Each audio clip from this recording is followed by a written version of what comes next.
Welcome, adventurers. Have you ever wanted to play an orc wizard? Trash. Or a kobold barbarian. Trash! Or a half-elf hexblade? You could do that. That's pretty good. We got a bigger bone to pick here, and that's with racial ability scores, because they are trash! And we're going to talk about that. So sit down, relax, and take a short rest.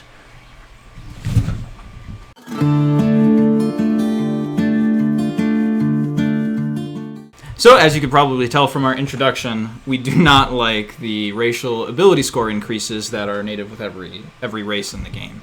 We find them really, really limiting to off-type choices. If you did want to play a half-orc wizard, or even an orc wizard, you will find that you just won't get as much mileage out of that choice as if you're going to play a high-elf wizard or a gnome wizard.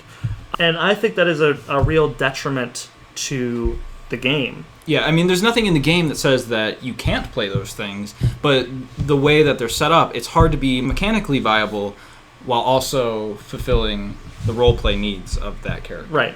And so why does this exist then? The basic principle comes off of the idea that half-orcs should be stronger than halflings. Elves should be faster than dragonborn. But I think something that's important to note is that when making a D&D character, we aren't making a race. We are making an individual. And so with that, as a storytelling device, making a character shouldn't be defined by the entirety of their race. Right. It's very compelling, and it's a good story to tell of a character who is a certain race that doesn't typically go into the wizarding profession. It can offer a really good roleplay experience, and you shouldn't have to take a mechanical disadvantage for wanting to play that. I think moving forward, if we were to change the racial ability scores, then we could use the native scores as a guideline. So elves are typically this, and orcs are typically that, but we can kind of take away that restriction altogether. Yeah, I think as far as fixing the racial ability scores, we have to keep in mind that our culture is suffused with these fantasy tropes. When people think of a barbarian in a fantasy setting, they think of a half-orc. When people think of the ranger with a bow, they think an elf. And often they want to play those archetypes. So we don't need to push them away from other ideas to play these classic concepts, because they're already going to want to play them anyways. So what would be a better system that both allows you to play the high elf wizard and the half-orc wizard? Our fix is to just have a flat +3 that you can distribute between any number of stats, any 3 stats. You could either have +2 to charisma and 1 to strength, or you could have +3 to strength, or +1 to 3 different stats. Yeah, this generally lines up with the basic design of the races as they stand. The only thing we wouldn't change is humans. Humans, especially variant human, has a long storied history of being far more powerful than anything else that competes with it. And we find that doing a +3 to every other race, but keeping humans the same, brings the balance a little bit more in line. Yeah. It allows flexibility in any race, and you're looking at what makes that race cool, the racial abilities they have, things like wood elves being able to move faster, half-orcs not dying immediately when they drop to 0 hit points.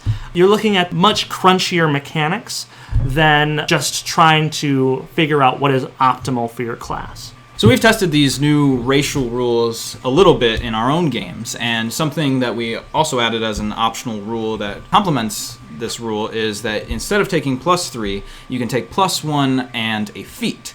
And this is a really good opportunity because it makes certain builds viable for things other than humans. If you wanted that feat, you don't necessarily have to be a human, but it also keeps the variant humans special because they get +1 to 2 different ability scores and their feat, since the variant human does not change.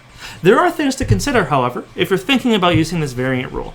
First off is half-elves. Now, naturally, in the base game, they get a +4 altogether to their ability scores. They get +1 to 2 ability scores of their choice and a +2 to their charisma. By this ruling, half-elves are kind of nerfed a little bit. They get 1 less than they would normally. Personally, I don't necessarily see this as an issue. Half-elves, along with variant humans, are not only the most played races in the game, but they are also the most powerful. So a nerf to them really more brings them in line with the other races that don't necessarily always get a chance to shine. The other thing to consider is races like the Genasi. Now, the Genasi have some minor abilities that differentiate each element from each other, but on the whole, the big thing that defines them is their ASIs. Now, you may see this as a problem because in this system, the Genasi have lost their identity. However, I see this as a greater opportunity. If the base crunchier mechanics of the Genasi don't define them as a race, then find better rules. There's plenty of homebrew resources online, and if you don't like the Genasi that's available, find a better one that better suits your table.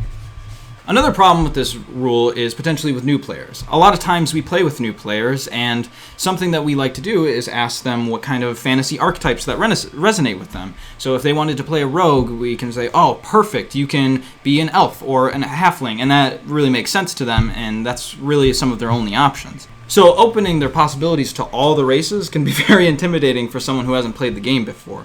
This creates the opportunity for you as a DM to push them into the direction of certain races and help guide them along the way, as you are in general when they're teaching the game. So we don't see this as a restriction as much as it is a complete facilitation of your creativity. If you don't like this variant rule, I think Ben would agree with me that we implore you to be a little looser on the ability score increases. If a player's like, man, I really want to play this class, but this race doesn't necessarily complement it, just change what scores they increase to. Yeah, especially for if they want to play like a monk tiefling. Tieflings have a great increase to their charisma, a mental stat, but monks aren't really looking for that. Their mental stat is wisdom. So you could consider changing that charisma increase to a wisdom one to better fit how that character wants to play. Another concern is that it doesn't necessarily fit with the fantasy worlds and archetypes that we're all used to. If a player wants to play a very high intelligence orc, that doesn't really fit with what we traditionally think of with the orcs in our fantasy settings.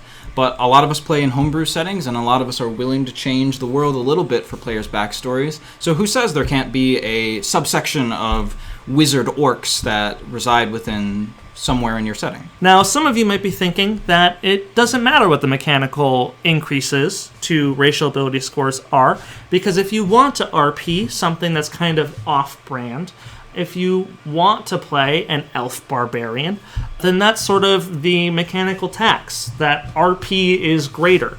In my experience, when players come to us with these unorthodox ideas that they would like to play and they're excited about, when they notice that the racial ability score increase doesn't facilitate that build, it's more discouragement than like, oh, well, I'll ride it through and roleplay it. And then they just come to the table with a different character because they don't want to be less effective. I think that D&D is designed as a storytelling device. And to that end, it should enhance character stories, character backstories, rather than make them harder to accomplish. Mechanics can work in tandem with RP and do not need to be separate in this case. So by saying that an elf can't be a barbarian, that a half-orc can't be a wizard, or not can't but isn't as good, you are discouraging those ideas, those creative twists on the fantasy setting that are needed in a admittedly oversaturated market, and ultimately limiting the options that people pull from. I don't know if I could number the amount of half-elf hexblades that I've seen at the table, but I know I have never seen an elf barbarian, and I think that's a problem. I think that that is a limitation of the system based on older versions of the game, and I think something that we can shed in order to build a better story. In my experience, running with this rule, it creates so much excitement for the players. It feels like the whole world has opened up. They can play whatever they want. And that kind of excitement is something that should be cherished, not only as a DM, but by a gaming system. So something like this that creates flexibility for players should be encouraged. I know, speaking as a player, playing in one of Ben's games, when I was creating my next character, I was very excited about the idea that I could be whatever race I wanted. I was looking at the racial abilities rather than the ability scores, of course, and I think the result for that, for me, was I had a greater connection with the race I was playing, and I was more excited about it rather than like, well, I have to be a elf or a half-elf because that's what's mechanically viable. Ultimately, a DM should use variant rules that best fit not only their table, but their setting as well. We hope that you'll consider adding our racial ability score increase variant rules to your game, as we found great success. The result has been many players showing up to the table with much more creative and diverse characters. So thank you for watching, and we hope to see you on your next short rest.